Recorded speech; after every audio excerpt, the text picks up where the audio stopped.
What is the most important part of your performance? I'm going to let you know right after this.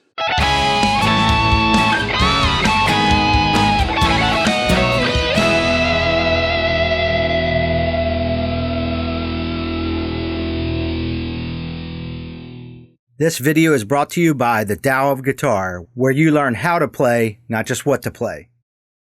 Hi, I'm Dunnett. Welcome to my YouTube channel. I share tricks, tips, and helpful hints for all things musically related, such as songwriting, recording the music biz, and most of all, guitar playing. If you like that sort of thing, please subscribe and ring that bell so you don't miss any notifications from any videos. Okay, so let's dive in. I'm going to let you know what is the most important part of your live performance, and I'm going to give you my top 3 examples of bands that I think pull this off incredibly well. Obviously, if you're playing live, every part of your show is very, very important.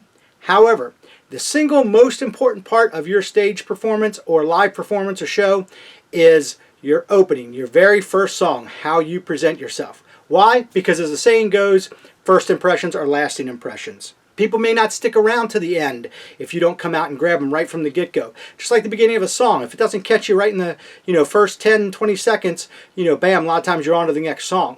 So it's so important to come out with an absolute bang. Now, by bang, it does not necessarily mean you have to have all kinds of explosives and pyrotechnics, even though some of the examples I'm going to give you of the bands do. But you have to come out with something that absolutely grabs them and something that kind of epitomizes what you are. Just like the opening track of an album. You want that opening track, if you're putting together a full album, you want that opening track to epitomize pretty much the vibe of the overall package. So the same thing when you come out live.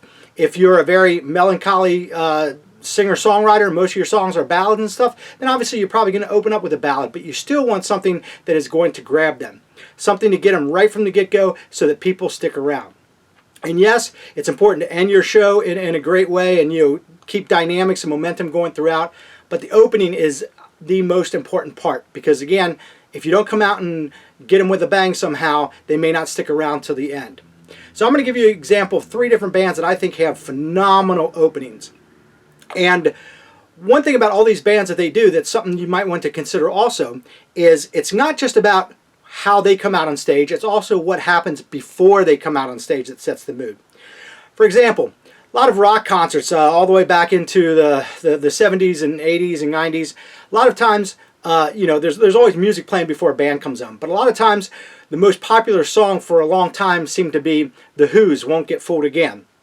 So much so that when I did a CD release show for my second album, even though it was a Latin flamenco world beat album, I went out and bought The Who's Greatest Hits just so I could have that song play before I came on stage because I just thought it set a very, very, kind of upbeat mood. So you'll see that a lot of times at concerts, bands tend to play that song or different songs we'll talk about here in a moment, but that song tends to be very, very popular before a rock band goes on stage.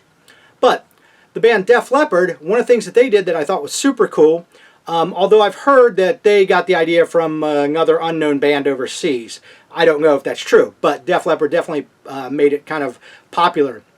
But they did, had The Who's Won't Get Fooled Again play before they came out on stage. Towards the end of the song, Roger Daltrey does this hellacious scream, and that's usually at concerts, that's usually when the lights go down, and because it's kind of almost towards the end of the song, so it gets that vibe and that mood going before the band comes out on stage. Well, what Def Leppard did that I thought was really cool was when that scream happens, they actually cut the intro music, and Joe Elliott did that scream, and the band came out and played the rest of the song as the curtain dropped. So I'm not sure if they're still doing that as they tour now, but it was just an awesome opening.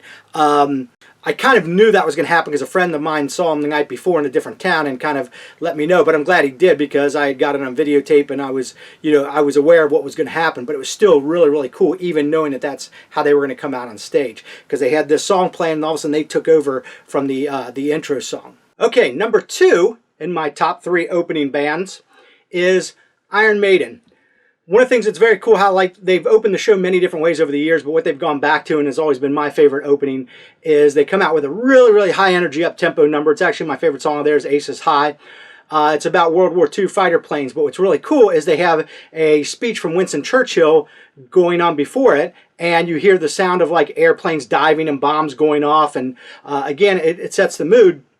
But another cool thing is, once again, before that even happens, no matter what they open with, Iron Maiden has always been notorious for having the UFO song Doctor Doctor play before they come out on stage. So again, that's kind of the thing that diehard fans that have seen them many times know that. They could be out in the lobby getting a beer, going to the restroom, whatever, and all of a sudden they hear Doctor Doctor and they know, oh, the band's coming on after that. So again, it kind of sets the mood. But then when they go into this Winston Churchill speech and come out with Aces High, it's just, full guns blazing. And one of the cool things is, if you're familiar with the song, they have a recorded intro that they actually don't play the intro live. They actually have the recording of it because it just sounds a little bit more epic. And then they come in when the rest of the song kind of kicks in. So again, very, very cool opening. High energy, sets the mood for what they're about. But again, everything kind of leading up to that just sets the tone. And those are things you want to kind of consider when you're, figuring out how you're going to come out on stage. It's a good idea to have like an opening song before you come on. A lot of times, like when fighters come out, or UFC fighters, or whatever, sports teams, they have their little anthem that they march out to. It's kind of that sort of thing, an opening march song, basically. And my number one, what I think is the best opening of all time, they often play the Led Zeppelin song Rock and Roll before they come on. Just like I said, Iron Maiden plays UFO. So again, that kind of sets a tone. Usually when fans hear that playing, they know it's time. They run down to their seat. The lights go down. There's this big bass drone, just a real ominous boom, real low rumble. And you hear the most infamous opening, I think, of any band. All right, Nashville! You wanted the best. You got the best. The hottest band in the world. Kiss! Pyro goes off and they come down from the ceiling playing Detroit Rock City. Sometimes they open up with Deuce, but again, either song always works for me. They're just both kick-ass tunes. High energy, sets the mood for the whole thing. So those are my top three opening bands or openings that bands do. Like I said, hopefully that gives you some ideas. And again, you don't have to come out with all kinds of pyro and stuff like that. Bands that I've been in before, we didn't have all the explosions and stuff, but we always had like an intro tape, sometimes a little War March song before that, but always some sort of intro tape that introduced us, and we came out with, like, I usually played in rock bands or hard rock bands or metal bands, so we had something high energy. But again, even if you're an Americana artist, a singer-songwriter, a country artist, people say, well, they don't do that sort of thing in country. Well, guess what? Garth Brooks did. That's why he was such a successful live performer. And you know who his biggest influence was? Kiss. So you can always learn from other things and take those things and make it work for what you do. And again, you don't have to come out like guns blazing, but something that sets the mood. Even if it's something, kind of mellow, walking out to like candles lit on stage, or something that kind of sets the mood for your fans and what you are about musically. So what are your thoughts?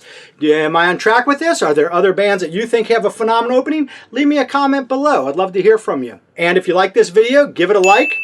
Definitely subscribe and ring that little bell again so you don't miss a notification. And if you want to share some support from my channel, what I'm doing, if you need anything from Amazon, there's an Amazon link below that's an affiliate link. And it doesn't cost you anything extra. It doesn't affect your price whatsoever. But a small portion of anything that you buy within 24 hours of clicking that link goes to support my channel. So I appreciate that. And I'll see you in the next video.